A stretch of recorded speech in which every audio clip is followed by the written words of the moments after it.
नाशिक मुंबई रस्त्याच्या संदर्भात जे जायला जवळपास 8 ते 9 तास लागतात 180 किलोमीटरला. त्याबाबत आम्ही चर्चा केली. त्यांना सांगितलं. त्यांनी वेगवेगळ्या गोष्टी सांगितल्या. परंतु एकच आमची मागणी होती की तुम्ही जोपर्यंत रस्ता नीट होत नाही तोपर्यंत टोल बंद करावा. त्यांनी आज आम्हाला सांगितले की आजचा माझा अधिकार नाही आहे. उद्या मी वरच्या अधिकाऱ्यांशी बोलतो आणि टोल कधी बंद करता येईल ते सांगतो. पण काही त्यांनी आश्वासन दिलं जात रस्ता दुरुस्तीबाबत. नाही, रस्ता दुरुस्तीचं काम ते म्हटले चालू आहे असेल, मला म्हणायचं नाही.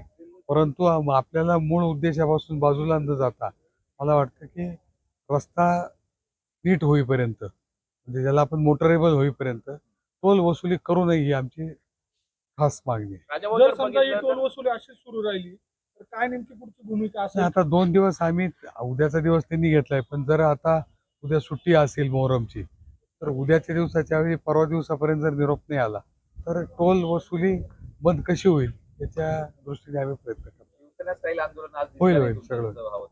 नाही, आज फक्त पहिल्यांदाच सांगितलंय. आता शिवसेना स्टाईल आंदोलन पुढे होईल. माजी खासदारांनी देखील त्या ठिकाणी आंदोलन केलं होतं, टोल बंद करण्याचा इशारा दिला. आता आपण देखील टोल बंद करण्याचा इशारा. आम्ही आमचं काम केलं. पण कसं बघता ते सत्ताधारी पक्षाचे आहे, 10 वर्ष सलग खासदार राहिले तरी देखील त्यांना आंदोलन करण्याची माझं मत असं आहे की ज्या गोष्टी त्यांना विचारायच्या त्या तुम्ही त्यांना विचाराव्यात.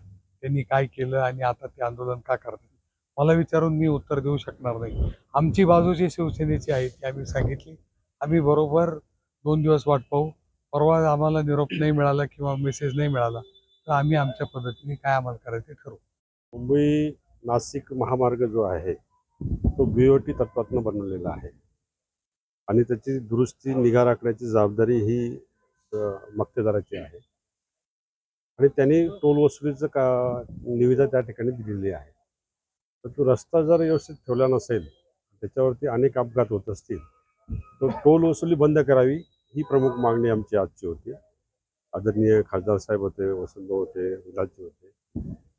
तर त्यांनी सांगितलं की मला थोडा अवधी द्या, एक दिवसाचा 2 दिवसाचा अवधी द्या. मी निश्चितपणाने त्या ठिकाणी टोल बंदाचं मी कशा पद्धतीने करता येईल ते तुम्हाला 2 दिवसात कळवतो. ज्यावेळेस उड्डाणपुलाचे कामं चालू आहेत ते डायव्हर्शन करण्यासाठी जो सर्व्हिस रस्ता केलेला असतो ती मक्तेदाराची जबाबदारी असते की तो रस्ता चांगला ठेवावा.